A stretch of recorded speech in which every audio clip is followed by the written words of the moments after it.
Hi hello friends ನಮಸ್ಕಾರ welcome back to my YouTube channel. ಇವತ್ತಿನ ಈ ವಿಶೇಷ ವಿಡಿಯೋದಲ್ಲಿ ನಾವು ಶ್ರೀ ವೆಂಕಟೇಶ್ವರ ಸ್ವಾಮಿ ತಿರುಪತಿ ತಿಮ್ಮಪ್ಪ ಮತ್ತು ಶ್ರೀ ಗುರು ರಾಘವೇಂದ್ರ ಸ್ವಾಮಿ ಇವರಿಬ್ಬರ ನಡುವೆ ಇರುವ ಆಧ್ಯಾತ್ಮಿಕ ಸಂಬಂಧದ ಬಗ್ಗೆ ತಿಳಿದುಕೊಳ್ಳೋಣ. ದೇವರು ಮತ್ತು ಭಕ್ತರ ಮಧ್ಯೆ ಇರುವ ದೈವಿಕ ಬಂಧ ಏನು? ಯಾಕೆ ಇಬ್ಬರನ್ನೂ ಭಕ್ತರು ಸಮಾನವಾಗಿ ಆರಾಧಿಸುತ್ತಾರೆ? ಇವುಗಳನ್ನೆಲ್ಲ ಸರಳವಾಗಿ ನಿಮಗೆ ವಿವರವಾಗಿ ಹೇಳ್ತೀನಿ. ವಿಡಿಯೋ ನಿಮಗೆ ಇಷ್ಟವಾದರೆ ಲೈಕ್ ಮಾಡಿ, ಸಬ್ಸ್ಕ್ರೈಬ್ ಮಾಡಿ, ಬೆಲ್ ಐಕಾನ್ ಪ್ರೆಸ್ ಮಾಡಿ ನಮ್ಮ ಹೊಸ ವಿಡಿಯೋಗಳನ್ನು ಮಿಸ್ ಆಗದಂತೆ ನೋಡಿ. ವೆಂಕಟೇಶ್ವರ ಸ್ವಾಮಿ, ತಿರುಪತಿ ತಿಮ್ಮಪ್ಪ ಮತ್ತು ಶ್ರೀ ಗುರುರಾಘವೇಂದ್ರ ಸ್ವಾಮಿ ಇವರಿಬ್ಬರ ನಡುವಿನ ಸಂಬಂಧವನ್ನು ನಾವು ಭೌತಿಕ ದೃಷ್ಟಿಯಿಂದ ನೋಡಿದಲೇ ಯಾವುದೇ ನೇರ ಸಂಬಂಧ ಕಾಣಿಸುವುದಿಲ್ಲ. ಆದರೆ ಆಧ್ಯಾತ್ಮಿಕ ದೃಷ್ಟಿಯಿಂದ ನೋಡಿದರೆ ಇವರಿಬ್ಬರ ನಡುವೆ ಅತ್ಯಂತ ಗಾಢವಾದ ಮತ್ತು ಪವಿತ್ರವಾದ ಸಂಬಂಧವಿದೆ. ಈ ಸಂಬಂಧವು ಭಕ್ತಿ, ತತ್ವಶಾಸ್ತ್ರ ಮತ್ತು ಧಾರ್ಮಿಕ ಪರಂಪರೆಯ ಮೇಲೆ ಆಧಾರಿತವಾಗಿದೆ. ಮೊದಲು ತಿರುಪತಿ ತಿಮ್ಮಪ್ಪ ಯಾರು ಎಂಬುದನ್ನು ನೋಡೋಣ. ಶ್ರೀ ವೆಂಕಟೇಶ್ವರ ಸ್ವಾಮಿ ಅವರು ವಿಷ್ಣುವಿನ ಅವತಾರ ಎಂದು ಭಕ್ತರು ನಂಬುತ್ತಾರೆ. ಅವರು ತಿರುಮಲ ತಿರುಪತಿ ದೇವಸ್ಥಾನದಲ್ಲಿ ವಾಸಿಸುತ್ತಾರೆ. ಲಕ್ಷಾಂತರ ಭಕ್ತರು ಪ್ರತಿದಿನ ಅವರಿಗೆ ದರ್ಶನ ಮಾಡಲು ಹೋಗುತ್ತಾರೆ. ಅವರು ಕಲಿಯುಗದ ದೇವರು ಎಂದು ಪ್ರಸಿದ್ಧರಾಗಿದ್ದಾರೆ. ಭಕ್ತರ ಕಷ್ಟಗಳನ್ನು ನಿವಾರಿಸುವವರು, ಆಶೀರ್ವಾದ ನೀಡುವವರು ಎಂಬ ನಂಬಿಕೆಯಿದೆ.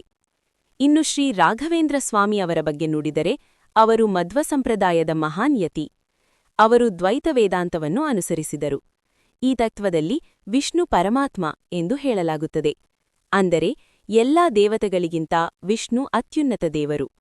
ರಾಘವೇಂದ್ರ ಸ್ವಾಮಿಗಳು ತಮ್ಮ ಜೀವನವನ್ನೆಲ್ಲ ಈ ತತ್ವವನ್ನು ಪ್ರಚಾರ ಮಾಡಲು ಮತ್ತು ಭಕ್ತರಿಗೆ ಧರ್ಮ ಮಾರ್ಗವನ್ನು ತೋರಿಸಲು ಅರ್ಪಿಸಿದರು.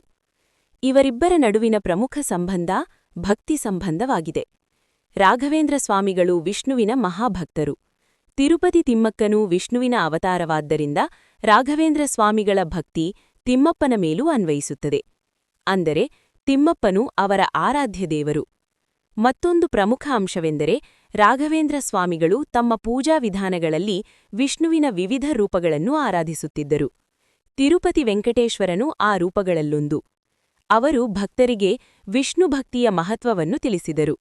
ಇದರ ಮೂಲಕ ತಿರುಪತಿ ದೇವರ ಮಹಿಮೆ ಜನರಲ್ಲಿ ಇನ್ನಷ್ಟು ಬಲವಾಗಿ ನೆಲೆಗೊಂಡಿತು. ಇವರಿಬ್ಬರ ನಡುವೆ ಇನ್ನೊಂದು ಸಾಮಾನ್ಯ ಗುಣವೆಂದರೆ ಭಕ್ತರ ಕಷ್ಟ ನಿವಾರಣೆ. ತಿರುಪತಿ ತಿಮ್ಮಪ್ಪನ ಬಳಿ ಹೋಗುವ ಭಕ್ತರು ತಮ್ಮ ಸಂಕಷ್ಟಗಳನ್ನು ಹೇಳಿಕೊಂಡು ಪರಿಹಾರ ಪಡೆಯುತ್ತಾರೆ ಎಂಬ ನಂಬಿಕೆಯಿದೆ. ಅದೇ ರೀತಿ ರಾಘವೇಂದ್ರ ಸ್ವಾಮಿಗಳ ಮಂತ್ರಾಲಯ ಬೃಂದಾವನಕ್ಕೆ ಹೋಗುವ ಭಕ್ತರು ತಮ್ಮ ಸಮಸ್ಯೆಗಳ ಪರಿಹಾರವನ್ನು ಅನುಭವಿಸುತ್ತಾರೆ ಎಂದು ನಂಬುತ್ತಾರೆ. ಈ ಕಾರಣದಿಂದಲೇ ಇಬ್ಬರೂ ಜೀವಂತ ದೈವಿಕ ಶಕ್ತಿಯಂತೆ ಭಕ್ತರಲ್ಲಿ ಭಾವನೆ ಮೂಡಿಸಿದ್ದಾರೆ. ಇನ್ನೊಂದು ಆಳವಾದ ದೃಷ್ಟಿಯಲ್ಲಿ ನೋಡಿದರೆ ತಿರುಪತಿ ತಿಮ್ಮಪ್ಪನು ಪರಮಾತ್ಮನ ಪ್ರತಿನಿಧಿ ಮತ್ತು ರಾಘವೇಂದ್ರ ಸ್ವಾಮಿಗಳು ಗುರುವಿನ ಪ್ರತಿನಿಧಿ. ಹಿಂದೂ ಧರ್ಮದಲ್ಲಿ ದೇವರು ಮತ್ತು ಗುರು ಇಬ್ಬರೂ ಸಮಾನ ಮಹತ್ವ ಹೊಂದಿದ್ದಾರೆ. ದೇವರು ದಾರಿಯನ್ನ ತೋರಿಸುತ್ತಾನೆ, ಆದರೆ ಗುರು ಆ ದಾರಿಯಲ್ಲಿ ನಡೆಯಲು ಮಾರ್ಗದರ್ಶನ ನೀಡುತ್ತಾನೆ. ಆದ್ದರಿಂದ ತಿಮ್ಮಪ್ಪ ಮತ್ತು ರಾಘವೇಂದ್ರ ಸ್ವಾಮಿ ಇಬ್ಬರೂ ಭಕ್ತರ ಆಧ್ಯಾತ್ಮಿಕ ಜೀವನದಲ್ಲಿ ಪರಸ್ಪರ ಪೂರ್ಣಗೊಳಿಸುವ ಪಾತ್ರವನ್ನು ವಹಿಸುತ್ತಾರೆ. ಸರಳವಾಗಿ ಹೇಳುವುದಾದರೆ ತಿರುಪತಿ ತಿಮ್ಮಪ್ಪನು ದೇವರು, ವಿಷ್ಣುವಿನ ಅವತಾರ. ರಾಘವೇಂದ್ರ ಸ್ವಾಮಿಗಳು ಆ ದೇವರ ಮಹಾಭಕ್ತ ಮತ್ತು ಗುರು. ಇವರಿಬ್ಬರ ಸಂಬಂಧವು ದೇವರು ಭಕ್ತ ಮತ್ತು ದೇವರು ಗುರು ಎಂಬ ದೈವಿಕ ಸಂಬಂಧವಾಗಿದೆ. ಇದು ಮಾನವ ಜೀವನದಲ್ಲಿ ಭಕ್ತಿ, ನಂಬಿಕೆ ಮತ್ತು ಧರ್ಮದ ಮಹತ್ವವನ್ನು ತೋರಿಸುತ್ತದೆ.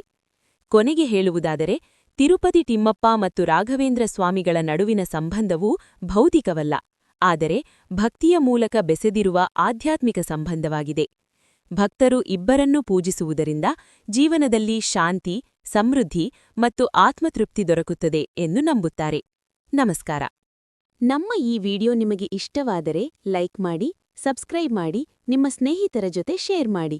ಧನ್ಯವಾದಗಳು.